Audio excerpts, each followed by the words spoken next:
Graça e paz, irmãos. Vou chegar mais um pouquinho para frente, para ficar mais perto dos irmãos. Irmãos, vamos abrir a palavra de Deus em João, capítulo de número 1. E mesmo assentados, vamos ouvir atentamente a leitura do texto sagrado. João, capítulo de número 1, dos versículos de número 1 a 14. Diz assim a palavra de Deus: a encarnação do Verbo.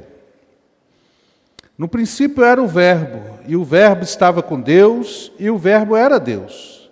Ele estava no princípio com Deus, todas as coisas foram feitas por intermédio dele, e sem ele, nada do que foi feito se fez. A vida estava nele, e a vida era a luz dos homens. A luz resplandece nas trevas, e as trevas não prevaleceram contra ela. Houve um homem enviado por Deus, cujo nome era João. Este veio como testemunha para que testificasse a respeito da luz, a fim de todos virem a crer por intermédio dele. Ele não era a luz, mas veio para que testificasse da luz, a saber, a verdadeira luz que, vindo ao mundo, ilumina a todo homem. O Verbo estava no mundo, o mundo foi feito por intermédio dele, mas o mundo não o conheceu. Veio para o que era seu, e os seus não o receberam. Mas a todos quantos o receberam, deu-lhes o poder de serem feitos filhos de Deus, a saber, aos que creem no seu nome. Os quais não nasceram do sangue, nem da vontade da carne, nem da vontade do homem, mas de Deus. E o Verbo se fez carne e habitou entre nós, cheio de graça e de verdade, e vimos a sua glória, glória como do unigênito do Pai. Amém. Vamos orar mais uma vez. Senhor, muito obrigado pela tua palavra, que é santa, que é maravilhosa, por esta noite, ó Deus, que estamos aqui reunidos. Queremos ouvir o Senhor falar conosco. Fala conosco, Senhor. Tenha misericórdia de mim, que eu diminua e que Cristo cresça e seja louvado e glorificado nesta noite. Oramos assim, Senhor, para o louvor do teu santo nome, no nome do Senhor Jesus. Amém. Queridos, nós sabemos que é chegado o mês de dezembro. E no mês de dezembro é o mês que nós comemoramos o Natal. Ou seja, o nascimento de Jesus, o Filho de Deus. Deus se tornou carne e se tornou como um de nós. Jesus nasceu como um bebê. Nós sabemos que, na verdade, Jesus não nasceu em dezembro. Na verdade, se tornou conveniente comemorar o nascimento de Jesus em dezembro, porque em 354, quando Constantino já tinha instituído o cristianismo como a religião oficial do Império Romano, 354, então, havia uma festa pagã que era muito celebrada no dia 25 de dezembro. Então, a Igreja Romana resolveu passar a comemoração do nascimento de Jesus para 25 de dezembro, para apagar aquela comemoração pagã e também evangelizar os pagãos ao cristianismo. Então, por causa disso, o Natal passou a ser comemorado a partir dessa data. Mas nós que somos cristãos, evangélicos, nós não somos bobos, já que se comemora dia 25, vamos aproveitar a data e vamos falar de Jesus, que é isso que importa. Não vamos aqui ficar discutindo isso, mas vamos aproveitar as portas que se abrem e vamos pregar a respeito de Jesus. Portanto, irmãos, nós podemos dizer que há o Natal que nós podemos chamar de o Natal dos homens. E nesse Natal, que todo dezembro é comemorado, há festas, há comemoração, há trocas de presentes. Mas existe aquele Natal que nós podemos chamar de o Natal de Deus. E no Natal de Deus também tem o que nós podemos chamar de festa. Lá em Lucas 2, 13 e 14, diz que houve uma miríade de anjos num coral celestial que gritava assim: glória a Deus nas maiores alturas e paz na terra entre os homens a quem Ele quer bem. Quando Jesus nasceu, houve festa.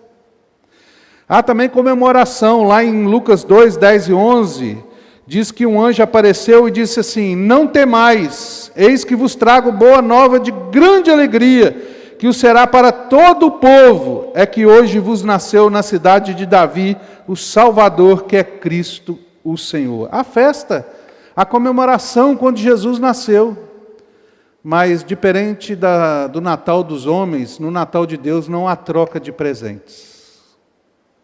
Porque o que nós podemos dar para Deus, irmãos? Como diz o Salmo 116, versículo 2, o que darei ao Senhor por todos os seus benefícios para comigo? Não há nada que nós possamos dar para Deus, irmãos. Tudo vem do Senhor.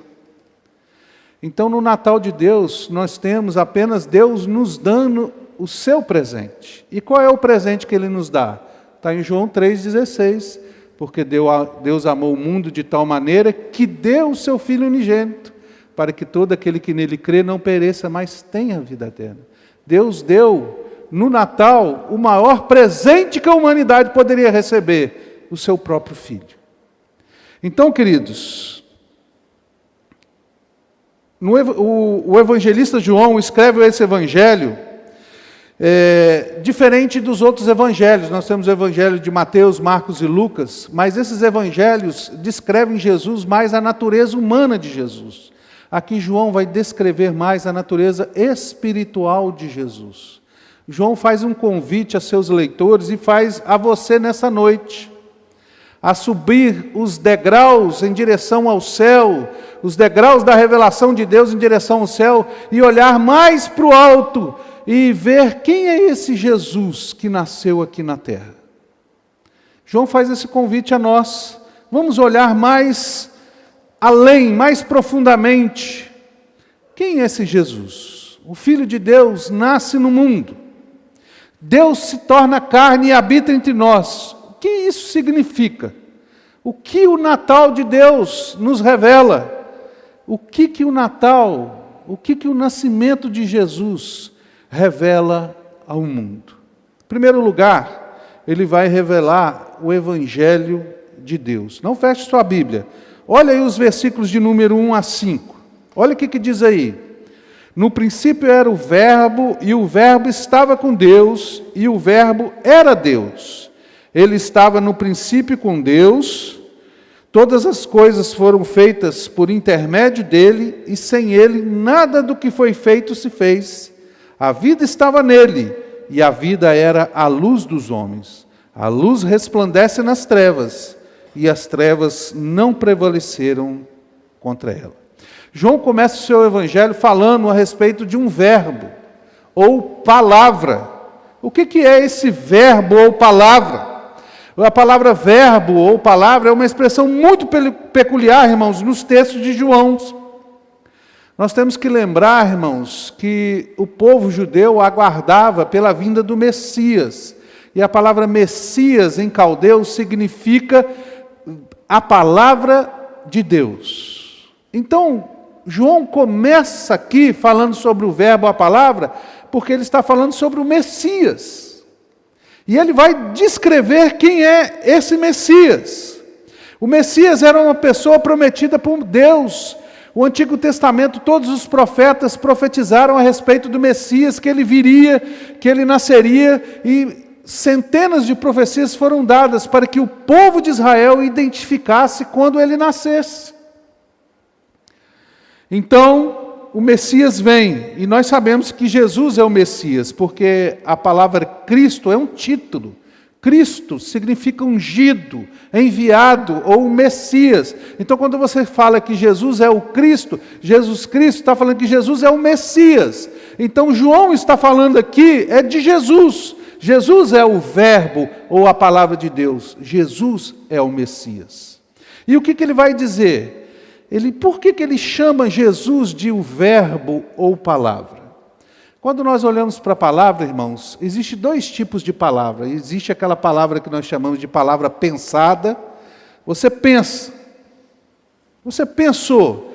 o pensamento, ele é o fruto da alma, é o primeiro fruto da alma, ele está ali grudado à alma.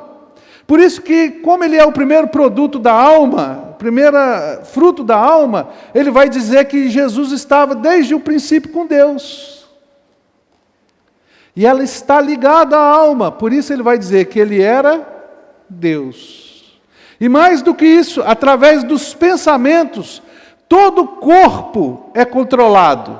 O corpo age através dos nossos pensamentos. Por isso que ele vai dizer que por intermédio de Cristo, todas as coisas foram feitas. E por mais o que? Existe aquilo que nós chamamos de a palavra falada. Ou seja, Jesus falou a respeito de Deus. Ele falou aquilo que está lá em Hebreus capítulo 1, tendo Deus outrora falado aos nossos pais pelos profetas, nesses últimos dias nos falou pelo Filho. Jesus fala a respeito, Ele é a fala, Ele é a palavra, Ele é o verbo de Deus que se tornou carne e habitou entre nós. Mas mais do que isso, assim como as palavras revelam quem você é, Jesus revela quem é Deus. Por isso que Ele é chamado de o verbo ou a palavra. Portanto, aqui João está dizendo o seguinte, que Jesus é aquele que existe desde o princípio, Ele não foi criado, Ele não é um anjo. Ele estava com Deus e era Deus. Ele está revelando aqui a Trindade Santa. Ele criou todas as coisas. Ele é Deus e tudo que existe, existe por causa dele. E ele vai dizer mais uma coisa, a vida está nele. E aqui se revela algo mais. O que significa que a vida está nele? O que significa isso que está escrito aqui no versículo de número 4? A vida estava nele e a vida era a luz dos homens. A luz resplandece nas trevas e as trevas não prevaleceram contra ela. Ele está dizendo aqui que a vida estava em Jesus. Mas o que é essa vida, irmãos? Essa vida é muito mais do que o fôlego da vida. Ele está dizendo que a vida eterna está em Jesus. E mais do que isso, ele vai dizer que a salvação está em Jesus. Ele diz assim, essa vida, que é a vida eterna, era a luz dos homens. Por que era a luz dos homens? Porque os homens estão mortos em seus delitos e pecados, e eles jazem nas trevas desse mundo. Jesus veio trazer a luz da salvação, Jesus é o Salvador. E mais, ele vai dizer que Jesus é a nossa esperança. Ele continua dizendo o seguinte, a luz resplandece nas trevas, e as trevas não prevaleceram contra ela. Ou seja, o Evangelho vai ser pregado em todo o mundo, e nada vai poder impedir o reino de Deus de avançar. As portas do inferno não prevalecerão contra o reino de Deus. Isso traz esperança para a igreja de Cristo. João está aqui nos revelando, irmãos, o Evangelho de Deus. Jesus é o Evangelho encarnado. O nascimento de Deus, o Natal de Deus, aquilo que os anjos desejavam conhecer. Deus se fez carne, Ele se tornou um bebê, se tornou como um de nós. Ele se fez homem e habitou entre nós, o Messias nasceu. Aqui nós temos a esperança, a salvação e a vida eterna.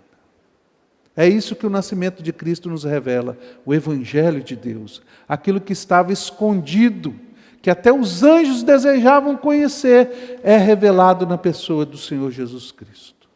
Em segundo lugar, o que o nascimento de Cristo, ou o Natal de Deus nos revela? Ele nos revela o testemunho de Deus. Olha aqui os versículos de número 6 a 9. Acompanhe aí na sua Bíblia. Houve um homem enviado por Deus, cujo nome era João. Este veio como testemunha para que testificasse a respeito da luz, a fim de todos virem a crer por intermédio dele. Ele não era a luz, mas veio para que testificasse da luz, a saber, a verdadeira luz, que vindo ao mundo ilumina a todo homem. Aqui, irmãos, Deus nos revela algo mais. A pessoa de Cristo não é desacompanhada de testemunho. Por que que o texto diz que João veio como testemunha? Porque para o judeu, o testemunho de alguém, se alguém fosse falar alguma coisa, para que aquilo fosse comprovado como verdade, ele tinha que ser acompanhado do testemunho de duas pessoas. Jesus disse isso lá em João 8, 17 e 18, quando ele diz assim, também na vossa lei está escrito que o testemunho de duas pessoas é verdadeiro. Eu testifico de mim mesmo, e o Pai que me enviou também testifica de mim. O Pai testificou que Jesus era o Filho de Deus. No dia que Jesus foi batizado, veio a pomba e uma voz se ouviu do céu: esse é o meu Filho amado, em quem me comprazo. O próprio Pai testemunhou a respeito de Jesus na transfiguração, através das suas obras. Mas não só o testemunho de Deus Pai, houve o testemunho de homens. E o texto vai dizer aqui que João Batista veio para testemunhar que Jesus era o Messias. Irmãos, a vida de Jesus nunca foi desacompanhada de testemunho. Jesus não é um louco ou um homem muito bom e que veio falando que ele é o que é. Jesus veio, mas a vida de Jesus veio acompanhada de testemunho. Mais se falou a respeito de Jesus na boca dos outros do que da boca de Jesus. O testemunho dos outros é que vieram para falar de quem é esse Jesus.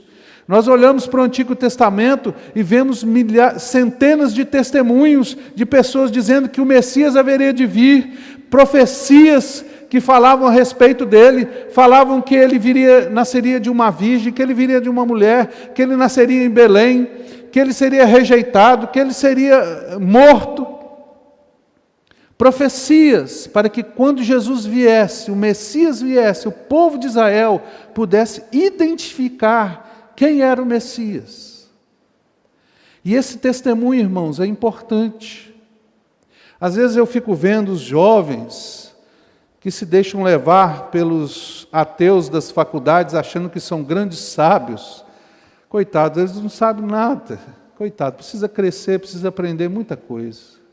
Se eles conhecessem a Bíblia profundamente, se eles entendessem quão maravilhosa é a palavra de Deus, quão poderosa é a palavra de Deus, quão forte é a palavra de Deus, eles jamais se deixariam enganar por esse mundo. Eu já disse isso aqui uma vez e vou repetir, porque provavelmente muitos que estão aqui não ouviram o que eu falei. E eu acho que quando eu falei também não foi gravado. Mas no Antigo Testamento foram cerca de mais de 300 profecias, eu não tenho o número exato, a respeito do Messias. E Jesus cumpriu todas essas profecias. Que ele nasceria em Belém, que ele morreria, que ele seria chamado de Nazareno, que nenhum dos seus ossos seria quebrado, que ele seria rejeitado, que eles dividiriam sua capa. São profecias que estão em todo o Antigo Testamento. Agora, qual que seria a probabilidade, irmão, de uma pessoa na história, em 2000 anos de história, cumprir, de mais de 6.000 anos de história, conseguir cumprir 100 profecias? Lembre que Jesus cumpriu 300, mais de 300, todas, aliás. A probabilidade seria mais ou menos como você pegar o estado de Minas Gerais todinho e colocar moedas de R$1 no chão e espalhar no chão de Minas Gerais todinho. Na hora que você terminar de misturar, você vai, bota mais uma camada até dar 10 centímetros. Pega uma moeda, risca com X, embaralha tudo. Pega um homem, veda ele com uma venda e manda ele sair por Minas Gerais e parar num determinado lugar, enfiar a mão naqueles 10 centímetros de moeda e pegar uma moeda. A chance de uma pessoa pegar aquela moeda que foi marcada com X é a probabilidade de uma pessoa cumprir 100 profecias. Ao léu, ao acaso. Se Jesus cumpriu 300 profecias, isso significa que é um milagre, que é Deus cumprindo isso na vida de Jesus. Jesus não veio desacompanhado de testemunho. Em segundo lugar, irmãos, por exemplo, os judeus, hoje eles não podem mais reivindicar o Messias, porque o Messias viria da linhagem de Davi. E no ano 70, quando houve a diáspora pelo general Tito, que o povo de Israel saiu pelo mundo todo, todas as genealogias foram queimadas. É por isso que os evangelhos de Mateus, Marcos e Lucas começam com genealogias. Eles são chamados de evangelhos sinóticos, porque são parecidos. Hoje não tem como você saber se o Messias vem da linhagem de Jesus. Até mesmo para os judeus, eles não têm como esperar mais o Messias, porque Jesus é o Messias e ele já veio. Jesus nunca deixou de ser acompanhado de testemunho. E mais, a palavra de Deus, irmãos, é o livro mais lido, mais copiado, mais vendido, mais, vamos dizer assim, até contrabandeado para aqueles países em que a palavra de Deus é proibida. É o livro mais amado e mais rejeitado, é o livro que mais foi perseguido, e a Bíblia continua firme e forte, dando testemunho de quem ela é, que ela é a palavra de Deus. E mais do que isso, irmãos, nós também, a vida de Jesus é acompanhada do testemunho das vidas que Cristo transformou. Quantas vidas Jesus transformou? Hoje, no dia de hoje, Cristo pode transformar a sua vida. Você pode ser o maior dos pecadores, você pode não amar a Deus, você pode estar perdido nas trevas, você pode estar vivendo uma vida de pecado, de adultério, você pode estar vivendo numa vida de ignorância total. Cristo pode transformar a sua vida. E como Jesus tem transformado vidas, irmãos. Inimigos de Deus têm se tornado amigos de Deus, por causa do poder desse Cristo que vive ainda. Louvado seja o Senhor. Esse evangelho é acompanhado de testemunho. E aqui, irmãos, nesse texto, João também vai nos dar, rapidamente, qual é a missão da igreja. Ele vai dizer assim, que João veio para testemunhar. Então, João, como um de nós, que é a igreja, essa é a missão da igreja. Nós devemos testemunhar a respeito daquilo que Cristo fez nas nossas vidas. Nós fomos chamados para sermos testemunhas de Jesus. Não é para ser testemunha de Jeová, não, tá, irmãos? É testemunha de Jesus. Nós somos chamados para isso. Outra coisa, nós somos chamados para pregar. João Batista foi chamado daquele voz que clama no deserto. Ele veio para pregar o quê? Que a fim de que todos virem a crer por intermédio dele. Nós fomos chamados, irmãos, para pregar esse bendito evangelho. E mais, as nossas vidas devem glorificar a Deus. Olha aqui que diz o texto, ele não era a luz, mas veio para falar a respeito da luz. A glória deve ser dada a Cristo e não a nós. Nossas vidas, irmãos, devem ser para a glória de Deus. Outra coisa, nós também como igreja, irmãos, fomos chamados para lutar o bom combate. Olha que o texto diz, a verdadeira luz. Existe a verdadeira luz, mas existe também a falsa luz. E nós como igreja, irmãos, temos que pregar essa verdadeira luz e combater essa falsa luz. Falar como Paulo disse, combati o bom combate. E outra coisa, aqui está outra missão da igreja. Qual deve ser a mensagem da igreja? Ele completa dizendo o seguinte, a saber, a verdadeira luz que vindo ao mundo ilumina a todo homem. A luz aqui, irmãos, é a vida eterna. E a vida eterna ilumina todo homem. Não é que salva todo homem, não. É que ela é capaz de salvar toda raça, todo povo e toda língua. Então esse evangelho tem que ser pregado em todo o mundo, que Jesus é o Salvador e que Ele já veio. Queridos, dizem que quando o Titanic afundou, bateu no iceberg e rachou o meio e começou a afundar, e as pessoas correram para os botes, né?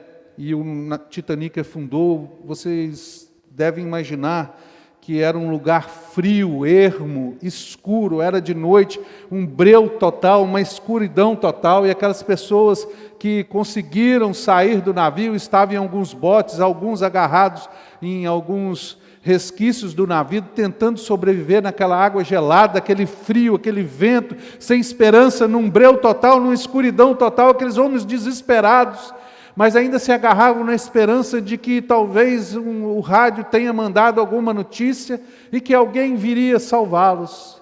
E de repente, depois de horas e horas naquele temor, naquela escuridão total, viu-se lá no horizonte uma luz, uma pequena luz, que foi crescendo e crescendo. E quando eles viram aquela luz, todos que estavam ali gritavam: estamos salvos!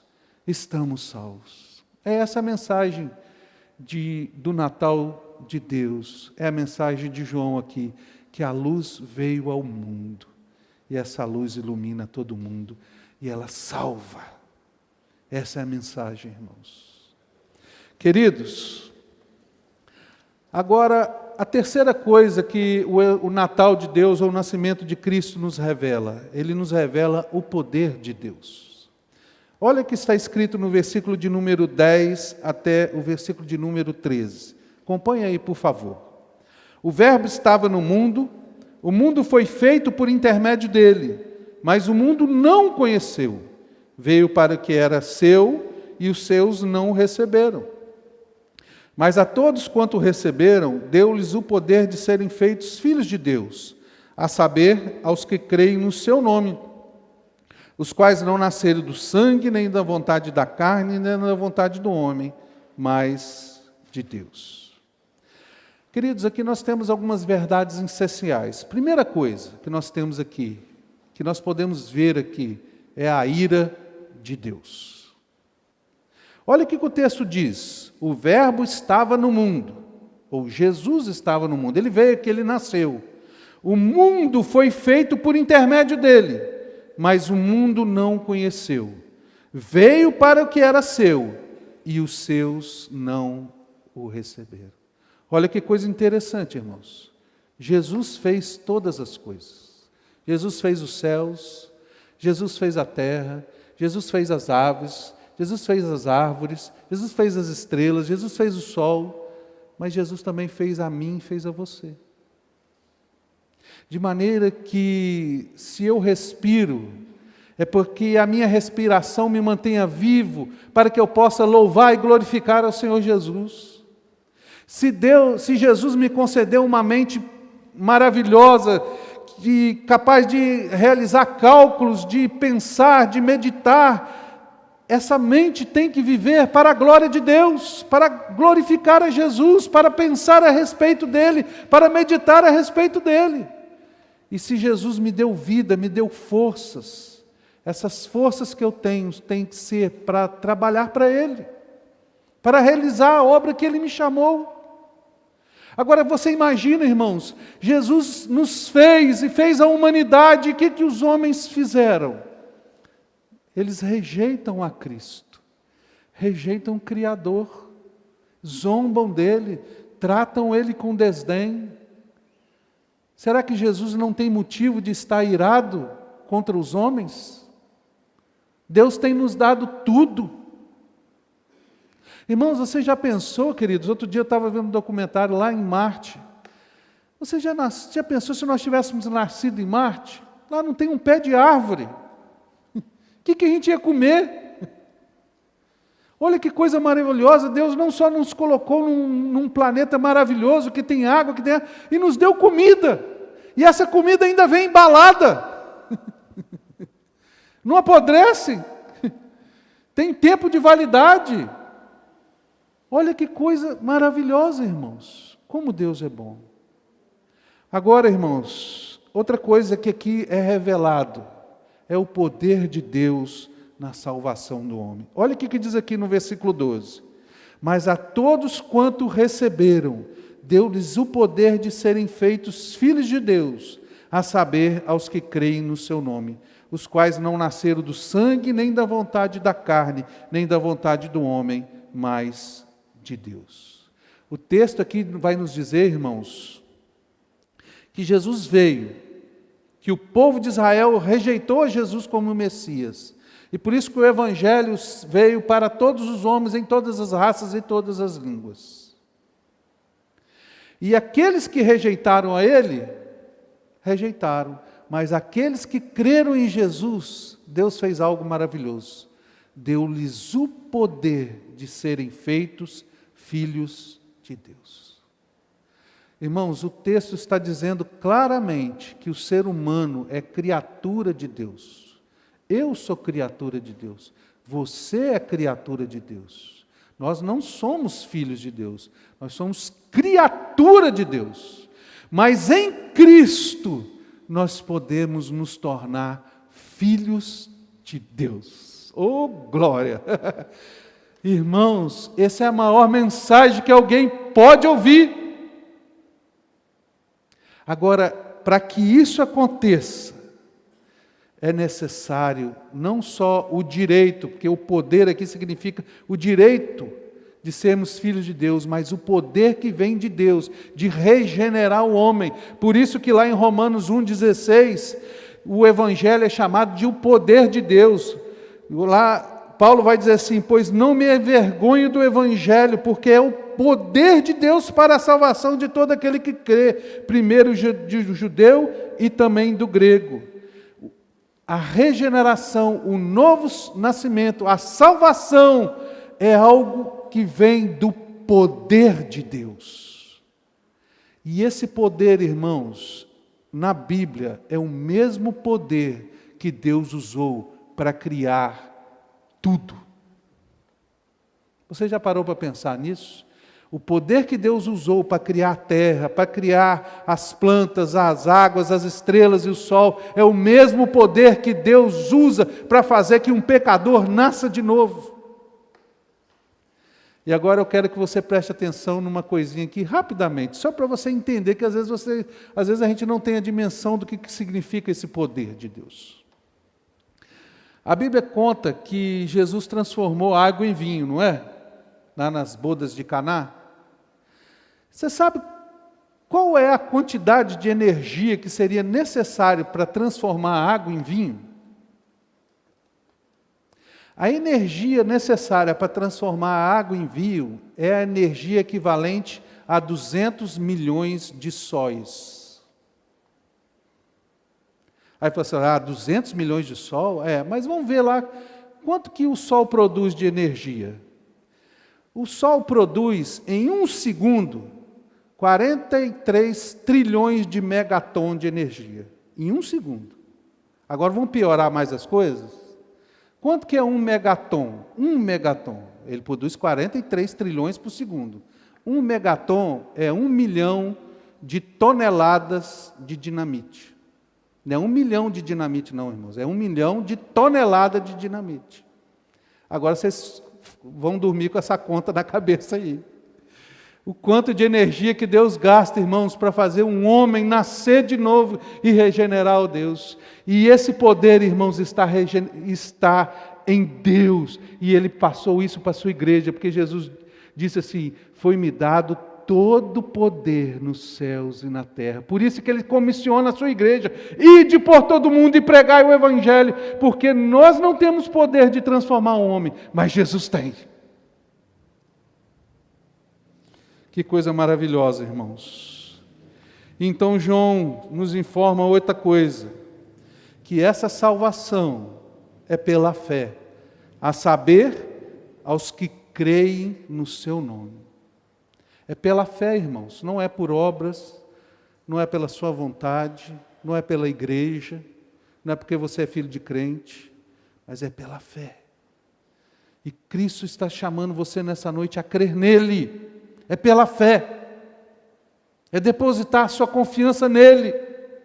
E outra coisa, ele vai dizer que essa salvação é pela graça, os quais não nasceram do sangue, nem da vontade da carne, nem da vontade do homem, mas de Deus. A salvação, irmãos, não é dada pelo nascimento, não é porque eu sou filho de crente, ou porque eu nasci na igreja tal, ou porque eu fui batizado.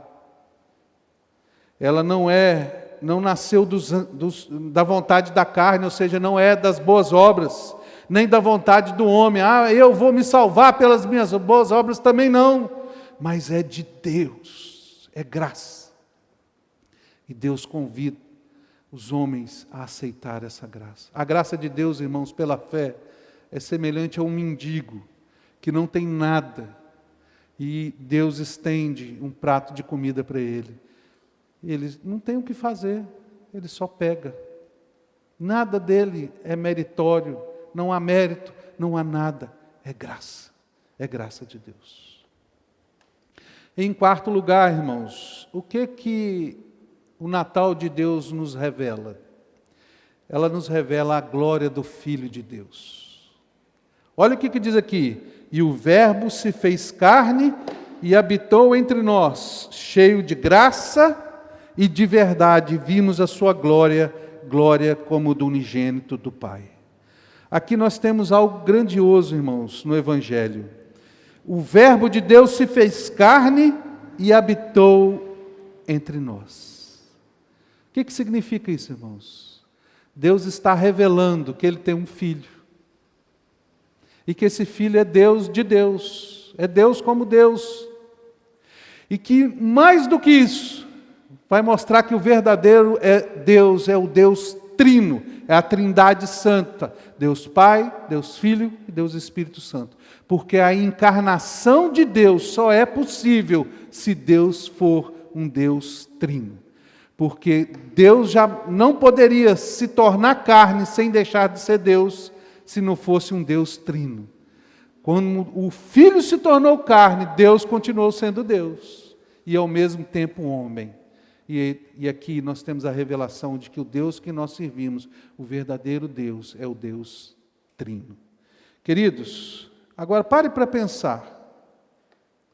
Às vezes nós ficamos assim...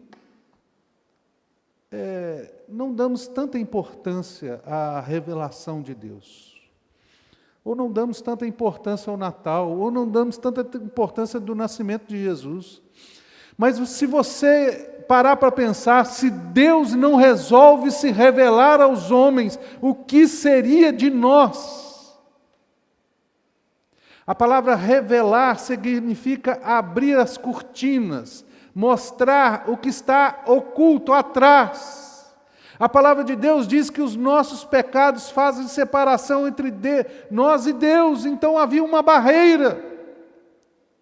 E o que Deus fez? Deus descortinou e se revelou a nós. Se Deus não faz isso, irmãos, o que seria de nós? Lá em Romanos capítulo 3, versículo 11... Paulo vai dizer assim, que não há quem entenda. Nós nunca entenderíamos quem é Deus.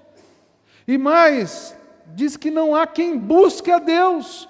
Nós nunca buscaríamos a Deus. E lá em Atos capítulo 17, 27, diz que mesmo que um homem quisesse buscar a Deus, mesmo que tateando, ele jamais encontraria Deus. Oh, irmãos, que glória maravilhosa!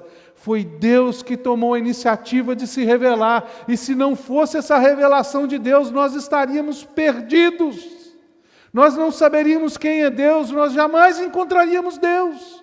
Nós seríamos idólatras, pagãos, e estaríamos condenados ao inferno, se não fosse a revelação de Deus. Se Deus não resolve se fazer carne, e a glória de Deus ser manifestada entre os homens.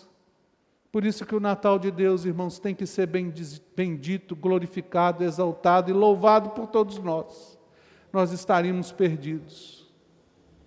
E mais, irmãos, ele continua dizendo o seguinte, que Jesus se revelou aos homens, mas que ele viveu no meio dos homens cheio de graça e de verdade. João está dando testemunho de que Jesus viveu entre os homens cheio de graça, cheio de amor, cheio de perdão, e viveu entre os homens cheio de verdade, cheio de justiça. Jesus foi o homem perfeito. Atributos, graça e verdade, são atributos que só podem andar conjuntamente na pessoa de Jesus. Por isso que ele diz que Jesus é Deus. Jesus é o Senhor. Através da vida de Jesus, do testemunho da vida de Jesus, João disse: esse é Deus. Esse é Deus. E ele continua: e vimos a sua glória, glória como do unigênito do Pai. João foi testemunha ocular da glória de Cristo. A glória na Bíblia, irmãos, representa três coisas. Primeira coisa, a perfeição de Deus. João já disse isso, que Jesus foi perfeito. Ele andou aqui no nosso meio cheio de graça e de verdade. Jesus foi um homem perfeito, o único justo que habitou entre nós. A glória também de Deus representa aquela luz brilhante que é vista quando Deus se manifesta. E aqui talvez João está se relembrando da transfiguração de Jesus, quando o corpo de Jesus brilhou. Mas também a glória de Deus, a glória de Cristo, representa o quê? O poder de Deus. Jesus foi esse homem todo-poderoso que andou aqui na terra, irmãos, que andou sobre as águas, que ressuscitou mortos, que fez cegos de nascença voltarem a enxergar. Jesus revelou o poder de Deus entre os homens. Por isso que ele diz: eu vi a glória de Deus. Jesus manifestou a glória de Deus. Irmãos, por isso que ninguém hoje pode dizer: eu não sei quem é Deus, eu não conheço Deus, eu nunca ouvi falar de Deus. Olhe para Jesus, leia a Bíblia, conheça Jesus, ouça as palavras de Jesus, e você está vendo a Deus, conhecendo a Deus e ouvindo Deus falar. Jesus revela a Deus. Queridos, o Evangelho de João foi escrito para que os homens creiam que Jesus é o Filho de Deus, que Ele é o Messias, que Ele é o Salvador do mundo. E que crendo nisso, irmãos, todos os homens se rendem aos pés de Jesus e entreguem suas vidas a Ele, crendo e confiando nele como seu Salvador. O livro de João, irmãos, nos convida a olharmos para a história do Natal do ponto de vista de Deus. Para olharmos para o Natal de Deus e vermos que Ele nos revela o seu Evangelho, o testemunho de Deus, o poder de Deus e a glória de Deus revelada em Cristo. O Natal, irmãos, é muito mais do que uma festa, de comemoração ou troca de presentes. O Natal é Deus vindo ao mundo. É como disse Billy Graham, o maior evento que aconteceu no mundo não foi quando o homem foi à lua, ou quando o homem pisou no céu, ou foi aos céus, mas quando os céus vieram à terra, foi quando Deus se fez carne, foi quando Jesus nasceu. Esse foi o maior evento da humanidade. E agora Deus convida você a aceitar esse presente. Conta a história outro dia eu estava vendo a história de um homem, interessante. Ele namorava, ele era jovem, devia ter uns 17 anos, e namorava com uma moça também dos 17, 18, 19, e eles achavam que um tinha encontrado o verdadeiro amor, apaixonados, agarrados, faziam tudo juntos e tal, pensavam até em se casar. E um belo dia, aquele homem recebe a visita da sua namorada e recebe um presente embalado numa caixa. E ele dá aquele presente para ele e termina o namoro. Ele ficou desolado, sem entender. E ela foi embora. E o tempo passou e ele nunca abriu aquele presente. Todo dia, todo ano, naquela mesma data, ele pegava aquele presente, ficava olhando para o presente, e ficava pensando: eu abro ou não abro, eu abro ou não abro. E nunca abriu o presente. Passaram-se anos, a sua namorada casou, ele também casou novamente. Casou com outra pessoa. E ambos muito felizes, com filhos e tal. E passou anos e anos, décadas. E um dia ele falou assim: você quer saber de uma coisa? Vou abrir esse presente. E resolveu abrir o presente. E quando abriu o presente, dentro do presente tinha um livro. Mas o título do livro não tinha nada a dizer. E ele ficou mais curioso ainda. O que significa isso? Então ele lembrou que ela ainda estava viva, né? E resolveu ligar para ela. e ligou e falou assim, escuta, eu sou fulano, você lembra? Nós namoramos, lembro, tudo bem, como é que vai a vida? Tudo bem, casei, já sou avó e tudo, eu também e tal. Mas me tira uma curiosidade aqui, a gente namorava, a gente era feliz, a gente se amava, de repente você termina comigo e me dá um presente. E eu passei esses anos todo curioso, nunca abri esse presente, hoje que eu resolvi abrir esse presente. O que significa isso? Ela falou assim, olha, eu lhe peço desculpa se eu lhe magoei, mas esse livro, no dia que eu estava comprando esse livro, eu conheci outro rapaz, e ali eu descobri o verdadeiro amor da minha vida. Por isso que eu te dei esse presente, que eu não poderia continuar com você falsamente, eu encontrei o verdadeiro amor da minha vida. E ele então virou para ela e falou assim, eu também quero te agradecer, porque graças ao término do nosso namoro, eu também encontrei o amor da minha vida. E hoje eu sou feliz. E a pergunta que eu faço para você, Deus está te dando um presente nesta noite. E o que você vai fazer com esse presente? Você vai passar a vida toda olhando para a caixa desse presente sem nunca abrir ele? E descobrir o verdadeiro amor? E descobrir o verdadeiro sentido da vida? Aceite Jesus nessa noite, entregue sua vida a Cristo. Esse é o Natal de Deus. Deus se fez carne e habitou entre nós. O Salvador veio ao mundo. Creia em Jesus e seja salvo, tu e tua casa. Que Deus abençoe sua vida.